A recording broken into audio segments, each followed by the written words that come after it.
Bismillahirrahmanirrahim. Assalamualaikum warahmatullahi wabarakatuh. Waalaikumsalam warahmatullahi wabarakatuh. Gimana kabar kalian hari ini? Baik. Baik. Yang nggak hadir? Happy, Bu. Happy terus? Neta. Neta sama Febri bertiga.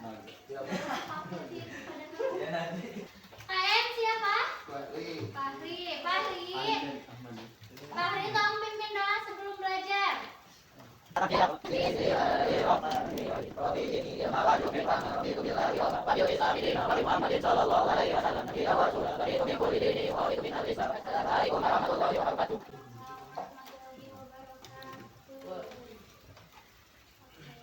hari ini kita bakal belajar mengenai materi inti dari teks laporan.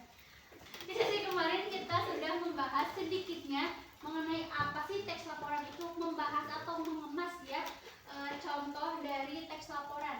Contohnya itu kan kemarin lagu ya, lagu Semong dalam bentuk lagu ya kemarin yang kita dengarkan.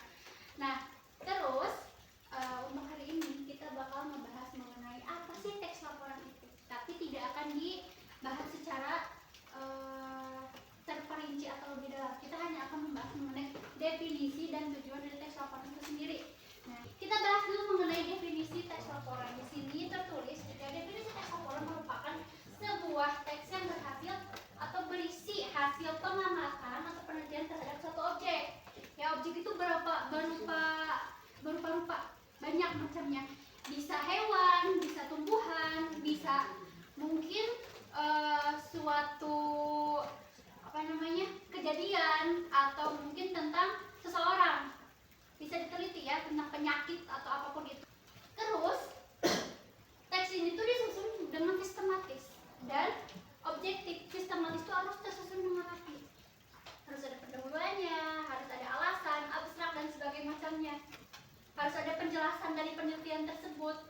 Kalau nggak sistematis, ya bakal dibacain juga bakal membingungkan gitu kalau nggak sistematis. Terus ada objektif. Objektif itu maksudnya harus faktual, harus ada faktanya, harus ada buktinya gitu. Nah kemudian dengan tujuan memberikan informasi yang akurat dan terpercaya kepada pembaca. Jadi si pembacanya itu tuh akan percaya dengan apa yang kita berikan, karena kan tadi teks laporan itu merupakan hasil dari sebuah penelitian atau observasi yang dilakukan oleh seseorang, mau itu terhadap objek, terhadap fenomena, atau terhadap sebuah peristiwa. Ya peristiwa tuh kayak kemarin yang Semong, ingat kan yang Semong tentang tsunami yang terjadi di Aceh, tentang ombak besar yang terjadi di Aceh. Itu kan sebuah fenomena alam yang memang biasa terjadi gitu di dunia ini. Nggak hanya teks laporan tuh bisa berupa tumbuhan, hewan, peristiwa alam, hasil percobaan atau kunjungan laporan. Maksud dari kunjungan laporan tuh, kalian pernah nggak dari sekolah pergi ke suatu tempat kayak piknik gitu? Pernah nggak? Dari sekolah kemana biasanya? Piknik. Pernah, Bu. Kemana? Darajat itu Cipanas ya? Ya, Bu.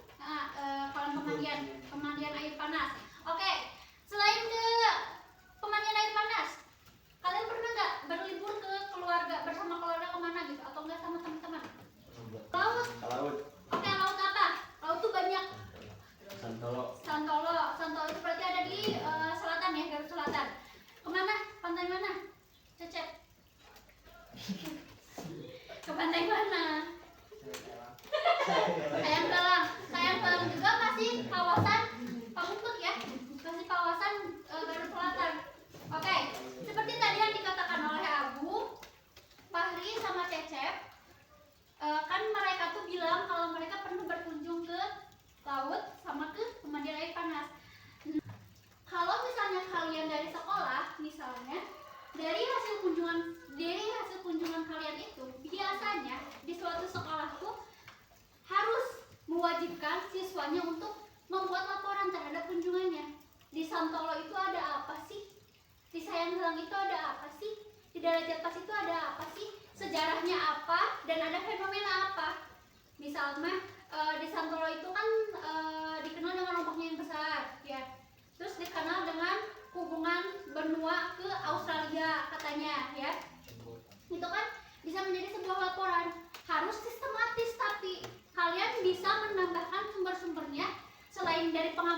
kalian, ya orang-orangnya seperti apa yang kayak gitu kan bisa termasuk ya. Selain dari pengamatan kalian, kalian bisa menambahkan informasi-informasinya itu dari Google. Tapi ingat, informasinya harus jelas, jangan ditambahkan mitos. Jangan ditambahkan mitos. Ada kabar dari masyarakat kalau di pantai Satwa itu tidak boleh memakai baju hijau karena akan disukai sama siapa? Nyiroro Kidul. Itu mitos ya, bukan fakta. Karena ingat, kalau teks laporan itu harus berisikan dengan apa? Pak? Mana suaranya harus berisikan dengan apa? Pak? Fakta. Ingat. Saya juga bisa melakukan teks laporan itu bisa salah satunya hasil percobaan. Kalian tahu kan vaksin? Tahu vaksin apapun itu? Tahu kan kalau vaksin itu pembuatannya tuh pasti dilakukan dengan hasil percobaan. Apakah vaksin itu bisa cocok dengan manusia atau enggak? Tapi untuk pada manusia ya, karena kan itu berbahaya. Pernah mendengar tentang tikus percobaan? Pernah? Nah, tikus percobaan itu bukan manusia ya, tapi beneran tikus. Ya. Jadi ketika mereka melakukan sebuah membuat sebuah vaksin baru atau misal obat-obatan yang baru untuk menangani misal virus kayak corona atau mengalami lah pastinya corona, entah itu corona, mungkin entah itu rubella atau campak, itu tuh nggak semata-mata langsung jadi. Semua itu harus dicoba dulu, diuji coba di laboratorium, harus dicoba di laboratorium. Nah, tapi dicobanya itu tidak boleh kepada manusia langsung, harus dicoba dulu kepada tikus atau ke hewan-hewan yang memang diperbolehkan untuk diuji coba gitu. Nah, setelah uji cobanya, apakah nanti tuh uji cobanya itu bakal ditulis hasil dari uji cobanya, apakah tikus tersebut bisa sembuh, apakah efek tikus tersebut dari efek dari obat yang dirasakan oleh tikus tersebut, apakah tikus tersebut kejang-kejang, apakah mati, berapa lama jangka mereka bisa bertahan di vaksin tersebut atau di virus tersebut.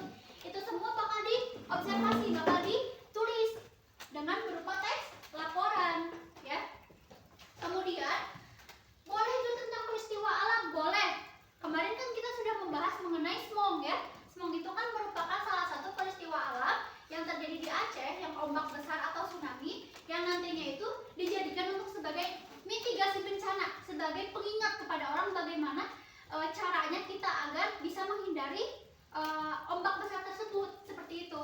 Nah, lalu bagaimana Ibu dengan tumbuhan dan hewan? Bisa banget. Tahu Rafflesia nordi, bunga bangkai? Tahu? Pernah dengar bunga bangkai? Yang bunga paling langka itu? Bunga bangkai itu kan hanya hidupnya tuh kayak makannya tuh sebentar, nggak lama. Dan memang katanya tuh menurut menurut laporan-laporan yang sudah tersampaikan, adanya di Indonesia kan, beberapa diantaranya tumbuh di Indonesia dan memang jarang banget ditemui. Nah, sekalinya ditemui biasanya para peneliti itu bakal meneliti kayak berapa lama mereka bertahan, segimana ukuran, bahkan ukurannya juga harus ditulis gitu. Harus secara detail biar orang-orang bisa mengetahui gitu ya. Kita tuh nggak bakal bisa mengetahui nama sebuah hewan atau bagaimana kayak racun, ukuran atau bagaimana mereka hidup tapi ditambah teks laporan dari yang mereka teliti ya. Kan semuanya bisa diketahui adalah hasil dari pengamatan atau hasil dari penelitian para peneliti yang akhirnya disajikan dalam bentuk teks laporan. Kita lanjut ke tujuan teks laporan. Tujuan teks laporan itu di sini ada 5 ya: memberikan informasi, menjelaskan, menganalisis, mendokumentasikan, dan memberikan rekomendasi.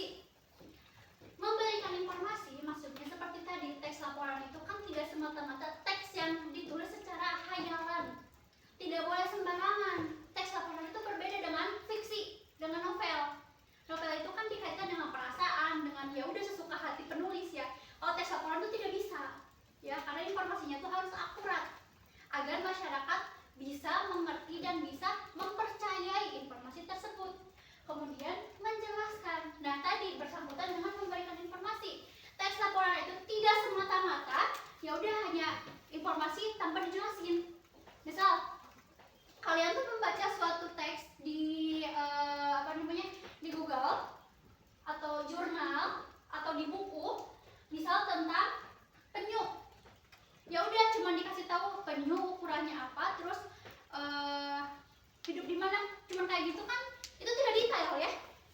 Ini tuh penyu tuh kayak gimana sih hidupnya? Apakah bisa di dua alam atau hanya satu alam? Apakah hanya hidup di laut ataukah bisa di daratan? Kan harus dijelaskan. Nah, selanjutnya tujuan tes laporan itu untuk menganalisis. Seperti tadi yang Ibu jelaskan, Abu Ahmad, perhatikan.